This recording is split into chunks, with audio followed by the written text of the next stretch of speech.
Vladimir Nikolaevich Strakhov was born on the 8th of July 1883 in the village of Gorbovo-Khovanskaya of Ruza County of Moscow province to a priest's family.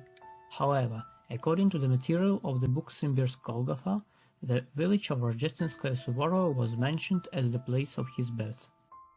In 1897 Vladimir Nikolaevich finished Leningrad Spiritual College, while in 1903 he graduated from Moscow Spiritual Seminary, and as the most successful student entered Moscow Spiritual Academy without any payment. Vladimir Strakhov was good at studying but had a weak health. In the archive there is a petition of a third-course student of Moscow Spiritual Academy that was addressed to the Council of the Brotherhood of Saint Sergius with a request to help the orphan who has no money for curing. Doctor's certificate with a diagnosis of exhaustion and anemia was attached. In 1907, Vladimir Nikolaevich graduated from the Academy with a degree of Bachelor of Theology, becoming a professorial scholar. In 1908, Vladimir Nikolaevich began to serve as a psalmist at the Church of the Dormition of Virgin Mary in Mogiltsy. Also, until 1910, he was a clerk of Moscow Diocesan College Council. In 1909, Vladimir Nikolaevich was firstly ordained a deacon, then a priest. Since 1909, Father Vladimir worked as a teacher of the Law of God at a second Moscow Male Gymnasium. In 1911, he became the Master degree of Theology, being awarded with a premium of Bishop Mikhail of Kursk for his dissertation.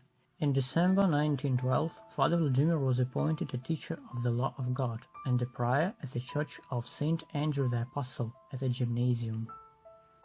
Since 1912, Father Vladimir was an extraordinary professor of Moscow Spiritual Academy on the second chair of the Holy Rite. The priest continued to work as a teacher of the Law of God and serve as a prior at the Church of the Gymnasium. In August 1917, Father Vladimir became a professor of the Female Theological and Pedagogical Institution, opened at the Skrbeshinsky Monastery in Moscow. In November of the same year, after the second Moscow Gymnasium and its church, where Father Vladimir served for a long time, were closed, he began to serve at the Church of the Holy Trinity in Listach, becoming its prior from June 1919 until his arrest in December 1930. In 1920, Father Vladimir was ordained an archpriest. Since 1919 to 1930, the priest was a vice principal of Moscow Academy courses, becoming the rector of the Academy in 1922. According to the reminiscences of his contemporaries, in mid-1920s, Father Vladimir lectured and examined students almost every day. At first he served a public prayer with an akaphist, then he began a lecture.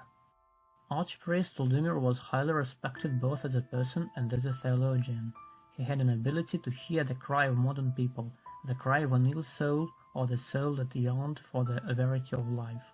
During the liturgies and preachers of the great preacher, many faithful Muscovites always gathered. Crowds of people went to church, men, women, both young and old. People discussed preachers with excitement. It is known that Father Vladimir took part in religious discussions at factories and in working clubs of Moscow, delivering some public lectures on religious and social topics. Religion and communism, science and knowledge. Does God exist? In 1922, Bishop Ilarion Troitsky lived and was arrested in the house of Strakhov. Father Vladimir helped the bishop during the time of the exile. The wife of the priest, Ksenia Vladimirovna, who also supported the repressed clergy, died in 1924. In November 1923, the members of the Council of Trinity Church and the professors of Moscow Spiritual Academy filed a petition to Patriarch Tikhon asking to award Father Vladimir with a mitra for his great preaching activity and moral firmness during the hardships of the Russian Orthodox Church. These qualities of Father Vladimir were known to all in Orthodox Moscow. His name, one among the few, became the symbol of the honest and dedicated defender of the canonical basis of the Church for many Orthodox Muscovites. The authorities tried to arrest Archpriest Vladimir Strakhov many times. In mid-1920s, he was accused in fraud. The priest was justified. What happened both in the Hall of Justice and in front of it? Like during Easter, crowds of people gathered in front of the church in the street and could not move. People surrounded him. Many of them wanted to come closer, but could not do it. Bare-headed men were giving him a bow, while women were crying. The following day, with a large crowd of people, Father Vladimir served public prayer of thanksgiving. Archpriest Vladimir Strakhov felt deeply the danger of the church schism and highly respected the peacemaking feat of Patriarch Tikhon. It was needed to turn the edge of the knife, to break the ice in order to save the ship of our church from sinking.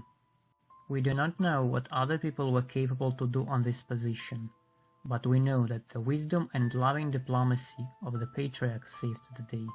We know how deeply the Patriarch felt church feuds. We know what sacrifice was made by him in order to gather scattered spiritual children all together. After the declaration of Metropolitan Sergius Strogorodski was issued, Father Vladimir disagreed with it publicly, declaring from the church embo that the verity of Christ was sold for lentil pottage. On the 28th of December 1930, Father Vladimir was arrested and accused in anti-Soviet activity, being imprisoned in Butyrka prison. He was severely ill with tuberculosis, and at that time the disease worsened. The arrest happened in the period of mass repression of clergy, with the aim of exiling of clergy, monks and active laics from Moscow, more than 400 people.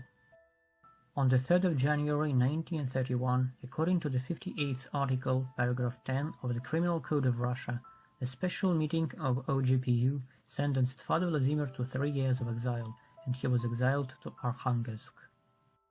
The relatives and spiritual children of the priest managed to get a pass to Arkhangelsk in order to bring him warm clothes, as priests were not kept in Arkhangelsk for long and were exiled to Pechora and Solovki. Father Vladimir was left in Arkhangelsk and sent to work in a theater.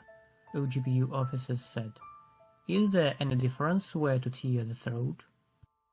The weakened by a third stage of tuberculosis health of Father Vladimir in October 1931 allowed his closest to manage his transfer to a warmer place, to Ulyanovsk, where his friends lived.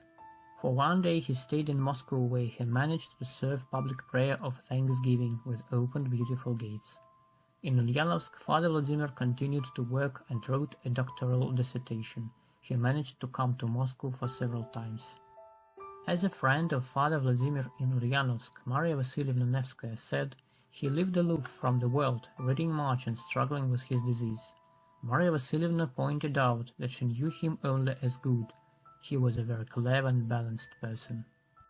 On the 26th of December 1937, Father Vladimir was arrested according to false Ulyanovsk case of a church monarchic fascist counter-revolutionary organization under the leadership of Renovation Archbishop Ion Nikolsky, Archbishop Mitrofan Grinyov, and Gregorian Metropolitan Ioniki Sokolovsky.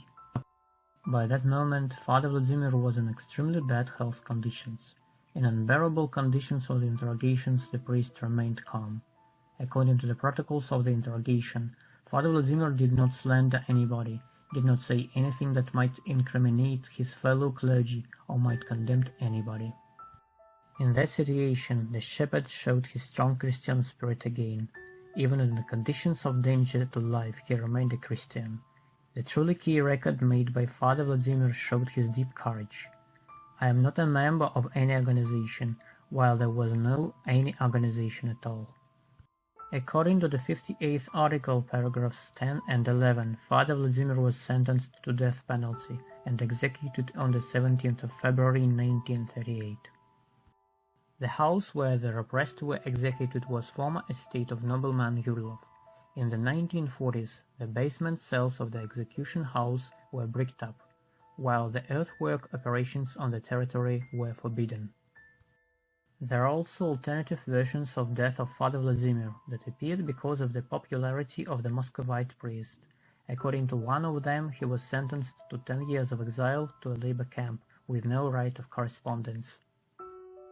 There is a story told by the deacon who spent several years with the priest, that in 1948, after Father Vladimir was released from a labor camp, he went onto a road with his possessions and was shot in the back.